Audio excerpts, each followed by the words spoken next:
think many people realize that Epstein is not the only Epstein. What is in those files is a lot bigger and deeper than that. For example, meet the Epstein before Epstein. This is Craig Spence, a lobbyist for the Republican Party who was exposed in July 1989 for, quote, being deeply involved with a callboy ring that supplied young boys, some of them very young, to the elite of both political parties as well as to visiting dignitaries. And, much like Epstein, this dude also had a list. The Washington Times reported a list of 200 influential clients, which included government officials, locally based U.S. military officers, businessmen, lawyers, bankers, congressional aides, media representatives, and other professionals. Very few people on that list were identified, but here's a few. On Spence's client list was former CIA Director William Casey, the former Deputy Director Ray Klein, Congressman Barney Frank, Senator John Glenn, Senator Frank Murkowski, political activist Phyllis Schlafly, former Attorney General John Mitchell, journalist William Safire,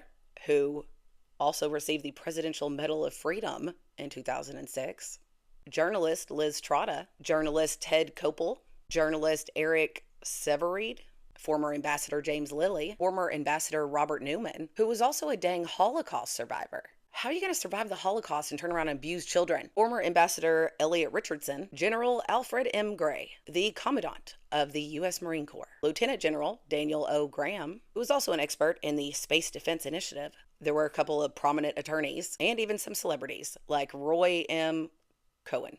I don't know who this is. Rock Hudson, and more. That's just a few of the clients. And among the revelations of the Spence case was that Spence had taken some of his callboy escorts, literal children, on private late-night tours of the White House. The tours were cleared by uniformed Secret Service agents, who also moonlighted as Craig Spence's bodyguards. And during the investigation, Craig Spence also hinted that the tours were arranged by Donald Gregg, the National Security Advisor to the then Vice President George H.W. Bush. Craig Spence also liked to brag about how he worked with the CIA and was super buddy-buddy with high-ranking members of both the Bush and Reagan administrations. And it's believed that Spence's parties, because he also threw these parties for his client list, were part of a CIA sexual blackmail operation, which I believe is also a lot like Jeffrey Epstein. And surprise, surprise, the Spence story never really even hit national media. And the paper trail of this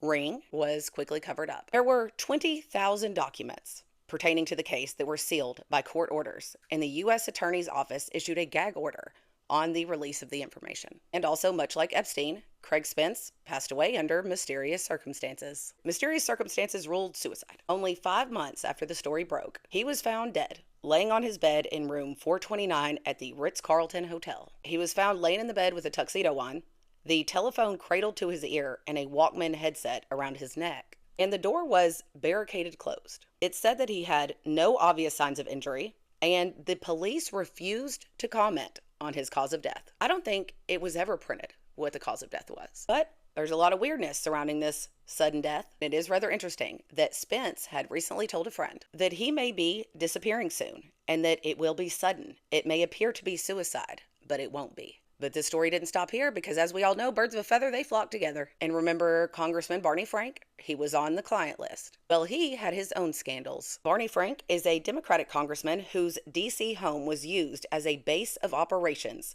for his own escort service from late 1985 to mid-1987. And this escort service was actually ran by Barney Frank's lover. This is Stephen L. Goby?